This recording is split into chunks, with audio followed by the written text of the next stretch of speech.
ಈ ಹೊತ್ತಿನ ಪ್ರಮುಖ ಇವತ್ತು ಸುದ್ದಿ ಏನಿದೆ ಅಂತ ಹೇಳಿ ನೋಡೋಣ.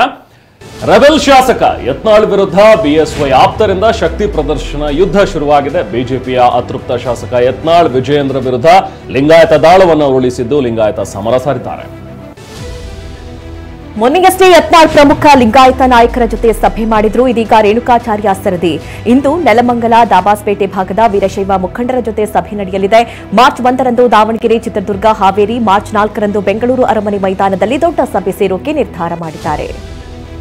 ಬೆಂಗಳೂರು ಶಾಸಕರ ಬಿಜೆಪಿ ನಿಯೋಗ ಇಂದು ಸಿಎಂ ಸಿದ್ದರಾಮಯ್ಯ ಅವರನ್ನ ಭೇಟಿಯಾಗಲಿದೆ. ಶಾಸಕರ ಕ್ಷೇತ್ರಗಳಿಗೆ ಸರ್ಕಾರ ಕೂಡಲೇ ಅನುದಾನ ಕೊಡಬೇಕು, ಬೆಂಗಳೂರಿನಲ್ಲಿ ಗ್ರೇಟರ್ ಬೆಂಗಳೂರು ಯೋಜನೆ ಕೈಬಿಡಬೇಕು, ಆದಷ್ಟು ಬೇಗ ಬಿಬಿಎಂಪಿ ಚುನಾವಣೆ ನಡೆಸುವಂತೆ ಮನವಿ ಮಾಡಿದ್ದಾರೆ. ಬಾಗಲಕೋಟೆ ಜಿಲ್ಲೆ ಜಮಖಂಡಿ ನಗರದಲ್ಲಿರುವ ತಾಯಿ ಮತ್ತು ಮಕ್ಕಳ ಆಸ್ಪತ್ರೆಯಲ್ಲಿ ವೈದ್ಯರೇ ಇಲ್ಲದೆ ಗರ್ಭಿಣಿಯರು ಪರದಾಡ್ತಾ ಇದ್ದಾರೆ. ಇಲ್ಲಿನ ಸಿಬ್ಬಂದಿ ಗರ್ಭಿಣಿಗೆ ಚಿಕಿತ್ಸೆ ಸರಿಯಾಗಿ ಸ್ಪಂದಿಸ್ತಾ ಇಲ್ಲ, ಬೇರೆ ಆಸ್ಪತ್ರೆಗೆ ಹೋಗಿ ಅಂತ ಸಾಗ್ ಹಾಕ್ತಾ ಇದ್ದಾರೆ ಎನ್ನುವಂತಹ ಆರೋಪ ಕೇಳಿಬಂದಿದೆ.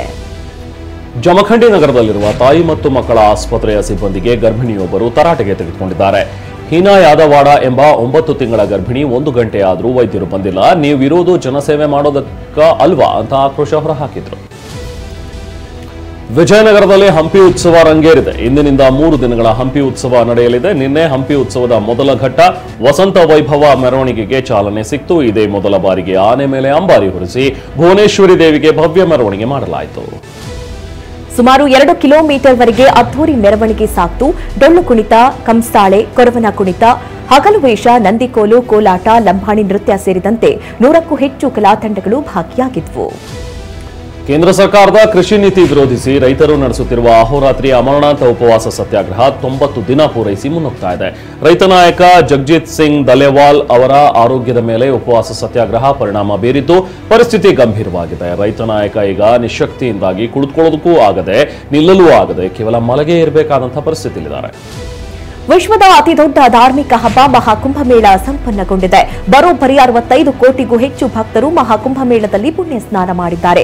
ಅತಿದೊಡ್ಡ ಧಾರ್ಮಿಕ ಹಬ್ಬವನ್ನು ಯಶಸ್ವಿಯಾಗಿ ನಿರ್ವಹಿಸಿದ ಹೆಗ್ಗಳಿಕೆಗೆ ಉತ್ತರ ಪ್ರದೇಶ ಮುಖ್ಯಮಂತ್ರಿ ಯೋಗಿ ಆದಿತ್ಯನಾಥ್ ಪಾತ್ರರಾಗಿದ್ದಾರೆ. ಉತ್ತರ ಪ್ರದೇಶದ ಪ್ರಯಾಗ್ರಾಜ್ನಲ್ಲಿ ನಡೆದ ಮಹಾಕುಂಭಮೇಳ ಗಿನ್ನಿಸ್ ದಾಖಲೆಯ ಪುಸ್ತಕ ಸೇರಿದೆ. ಮಹಾಕುಂಭಮೇಳದುದ್ದಕ್ಕೂ ಏಕಕಾಲದಲ್ಲಿ ಸಂಪೂರ್ಣ ಸ್ಥಳವನ್ನು ಸ್ವಚ್ಛಗೊಳಿಸಲಾಯಿತು. ಸಾವಿರಾರು ಸಿಬ್ಬಂದಿಯ ಶ್ರಮ ಗುರುತಿಸಿರುವ ಗಿನ್ನಿಸ್ ದಾಖಲೆ ಅಧಿಕಾರಿಗಳು ಈ ಹಿಂದಿನ ದಾಖಲೆಯನ್ನು ಹಿಂದಿಕ್ಕಿರುವ ಈ ಸಾಧನೆಯನ್ನ ಮಾನ್ಯ ಮಾಡಿದ್ದಾರೆ. ಮಹಾಕುಂಭಮೇಳ ಮುಗಿದ ಬೆನ್ನಲ್ಲೇ ಮತ್ತೆ ಯೋಗಿ ಮಾದರಿಯಾಗಿದ್ದಾರೆ. ಮಹಾಕುಂಭಮೇಳ ಸಮಾರೋಪಕ್ಕೆ ಆಗಮಿಸಿದ ಯೋಗಿ ಆದಿತ್ಯನಾಥ್ ಕೈಗೆ ಗ್ಲೌಸ್ ಧರಿಸಿ ತ್ರಿವೇಣಿ ಸಂಗಮ ಸೇರಿದಂತೆ ನದಿ ತೀರದಲ್ಲಿ ಸ್ವಚ್ಛತಾ ಕಾರ್ಯದಲ್ಲಿ ಪಾಲ್ಗೊಂಡಿದ್ದಾರೆ. ಮಹಾಕುಂಭಮೇಳ ಮುಗಿದ ಒಂದೇ ದಿನದಲ್ಲಿ ಸಿಎಂ ಯೋಗಿ ಮಹತ್ವದ ಘೋಷಣೆ ಮಾಡಿದ್ದಾರೆ. ನೈರ್ಮಲ್ಯ ಕಾರ್ಮಿಕರಿಗೆ 10,000 ಬೋನಸ್, ತಿಂಗಳಿಗೆ ಕನಿಷ್ಠ 16,000 ವೇತನ, ಆಯುಷ್ಮಾನ್ ಯೋಜನೆಯಡಿ 5 ಲಕ್ಷದವರೆಗೆ ಚಿಕಿತ್ಸೆ ಪಡೆಯಬಹುದು ಅಂತ ಗಿಫ್ಟ್ ನೀಡಿದ್ದಾರೆ. ಉತ್ತರ ಪ್ರದೇಶದ ಪ್ರಯಾಗ್ರಾಜ್ನಲ್ಲಿ ನಡೆದ ಮಹಾಕುಂಭಮೇಳ ಮುಕ್ತಾಯಗೊಂಡಿದೆ. ಪ್ರಧಾನಿ ನರೇಂದ್ರ ಮೋದಿ ಏಕತೆಯ ಮಹಾಯಜ್ಞ ಪೂರ್ಣಗೊಂಡಿದೆ ಅಂತ ಟ್ವೀಟ್ ಮಾಡಿದ್ದಾರೆ. ಗಂಗಾ, ಯಮುನಾ ಮತ್ತು ಸರಸ್ವತಿ ನದಿಗಳ ಸಂಗಮ ಸ್ಥಳವಾದ ತ್ರಿವೇಣಿ ಸಂಗಮದಲ್ಲಿ 66 ಕೋಟಿಗೂ ಹೆಚ್ಚು ಜನ ಪಾಲ್ಗೊಂಡಿದ್ದಾರೆ. ಗುಲಾಮಗಿರಿಯ ಮನಸ್ಥಿತಿಯಿಂದ ಹೊರಬಂದ ನಂತರ ಮುಕ್ತವಾಗಿ ಉಸಿರಾಡುತ್ತಿರುವ ರಾಷ್ಟ್ರವನ್ನ ಈ ಬೃಹತ್ ಸಭೆ ಪ್ರತಿಬಿಂಬಿಸ್ತಾ ಇದೆ. ಕುಂಭಮೇಳದಲ್ಲಿ ಯಾರಿಗಾದರೂ ತೊಂದರೆಯಾಗಿದ್ರೆ ಕ್ಷಮಿಸಿ ಅಂತ ಟ್ವಿಟರ್ನಲ್ಲಿ ಬರೆದುಕೊಂಡಿದ್ದಾರೆ. ಮಹಾಕುಂಭಕ್ಕೆ ಅದ್ಧೂರಿ ತೆರೆ ಬಿದ್ದಿದೆ. 45 ದಿನಗಳ ಕಾಲ ನಡೆದ ಧಾರ್ಮಿಕ ಉತ್ಸವಕ್ಕೆ ಭಾರತೀಯ ರೈಲ್ವೆ ಇಲಾಖೆ 17,000ಕ್ಕೂ ಹೆಚ್ಚು ರೈಲುಗಳನ್ನು ಓಡಿಸುವ ಮೂಲಕ ದಾಖಲೆಯನ್ನ ನಿರ್ಮಿಸಿದೆ. ಮಹಾಕುಂಭದ ಸಮಯದಲ್ಲಿ ಪ್ರಯಾಗ್ರಾಜ್ನ 9 ರೈಲು ನಿಲ್ದಾಣಗಳು 4.5 ಕೋಟಿಗೂ ಹೆಚ್ಚು ಪ್ರಯಾಣಿಕರ ಸಂಚಾರವನ್ನ ನಿರ್ವಹಿಸಿದೆ. ಮಹಾಕುಂಭಮೇಳಕ್ಕೆ 13,500 ರೈಲುಗಳನ್ನು ಓಡಿಸಲು ಯೋಜಿಸಲಾಗಿತ್ತು. ಆದರೆ ರೈಲ್ವೆ ಇಲಾಖೆ 17,152 ರೈಲುಗಳನ್ನು ಓಡಿಸಿದೆ. ನಿರೀಕ್ಷೆಗಿಂತ 7,667 ವಿಶೇಷ ರೈಲುಗಳು ದೇಶದ ಮೂಲೆ ಮೂಲೆಯಿಂದಲೂ ಕೂಡ ಸಂಚರಿಸಿವೆ. ಮಹಿಳಾ ಪ್ರೀಮಿಯರ್ ಲೀಗ್ನಲ್ಲಿ ಆರ್ಸಿಬಿ ತಂಡ ಹ್ಯಾಟ್ರಿಕ್ ಸೋಲು ಕಂಡಿದೆ. ನಿನ್ನೆ ನಡೆದ ಗುಜರಾತ್ ಜೈಂಟ್ಸ್ ತಂಡ ರಾಯಲ್ ಚಾಲೆಂಜರ್ಸ್ ಬೆಂಗಳೂರು ತಂಡವನ್ನು 6 ವಿಕೆಟ್ಗಳಿಂದ ಸೋಲಿಸಿದೆ.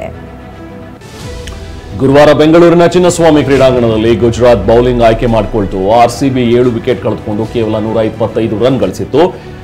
ಗುಜರಾತ್ ಜೈಂಟ್ಸ್ ತಂಡ 17 ಓವರ್ಗಳಲ್ಲಿ 4 ವಿಕೆಟ್ ನಷ್ಟಕ್ಕೆ 126 ರನ್ಗಳನ್ನು ಪೇರಿಸಿ ಗೆಲುವು ಸಾಧಿಸಿದೆ. ಇನ್ನು 3 ಪಂದ್ಯಗಳು ಉಳಿದಿದ್ದು ಈ 3 ಪಂದ್ಯಗಳಲ್ಲಿ ಆರ್ಸಿಬಿ ಗೆಲ್ಲಲೇಬೇಕಾದ ಒತ್ತಡದಲ್ಲಿದೆ.